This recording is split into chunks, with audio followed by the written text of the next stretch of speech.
कौन बनेगा नेता। नगर निगम के चुनाव पास आने वाले थे। पूरे कानपुर शहर में टिकट को लेकर मारामारी शुरू थी, लेकिन सबसे ज्यादा चर्चा में वार्ड नंबर 40 की सीट थी। वो इसलिए क्योंकि इस बार वहां की सीट महिला के लिए आरक्षित थी। अब सवाल ये था कि चुनाव लड़ेगा कौन। इससे पहले ठाकुर साहब वहां से पार्षद थे और इस बार उन्होंने अपनी पत्नी सीमा ठाकुर को टिकट दिलवाई और ठाकुर साहब की शान के कारण सीमा जी ने 20,000 वोटों से चुनाव जीत लिया। अरे बधाई हो सीमा भाभी, अब तो आप वार्ड की पार्षद बन गई हैं। अब तो हमारे काम आप ही करवाएंगी।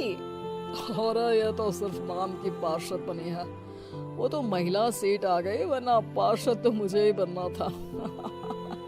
अब भले ही चेहरा इसका होगा, लेकिन पावर तो मेरी ही होगी। अरे वाह भाई साहब, क्या दिमाग लगाया है आपने भी। आइए आप लोग, खाना लगा दिया है सबके लिए।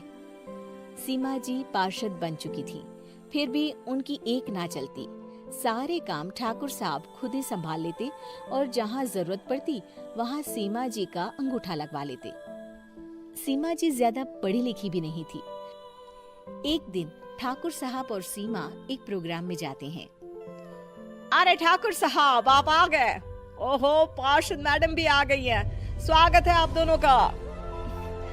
लगता है हमारे पार्षद फंड का सही इस्तेमाल हो रहा है। चलिए अब उद्घाटन करते हैं। ये लीजिए ठाकुर साहब कैची, आप ही सबसे पहले प्रवेश कीजिए। सब लोग आगे निकल जाते हैं और सीमा जी पार्षद होने के बावजूद भी पीछे खड़ी रह जाती हैं।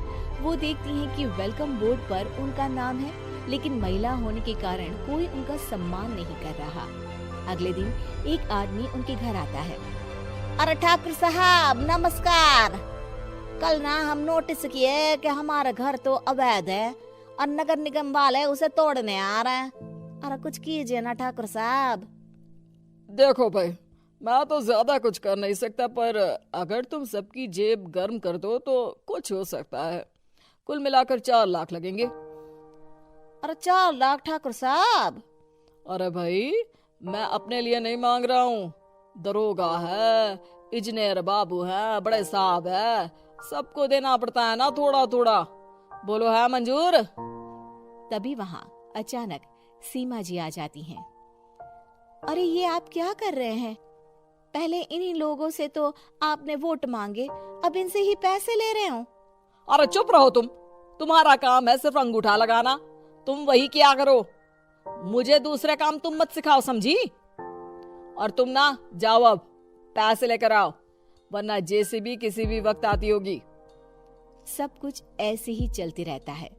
एक दिन सीमा जी और ठाकुर साहब को एक लोकल मीटिंग में बुलाया जाता है। वहाँ पर कई और अधिकारी लोग भी मौजूद रहते हैं।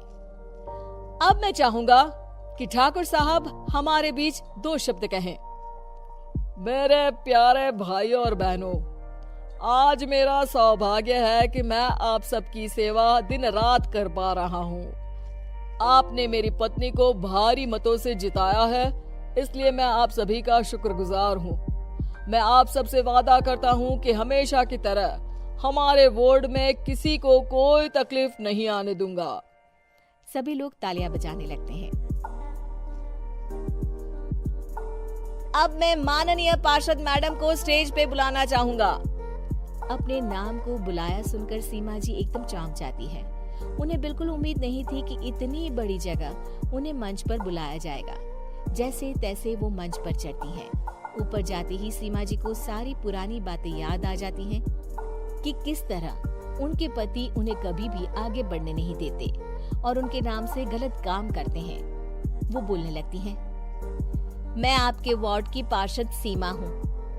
आप में से बहुत कम लोग ही मुझे जानते होंगे, क्योंकि इससे पहले मुझे कभी ऐसा मौका ही नहीं मिला।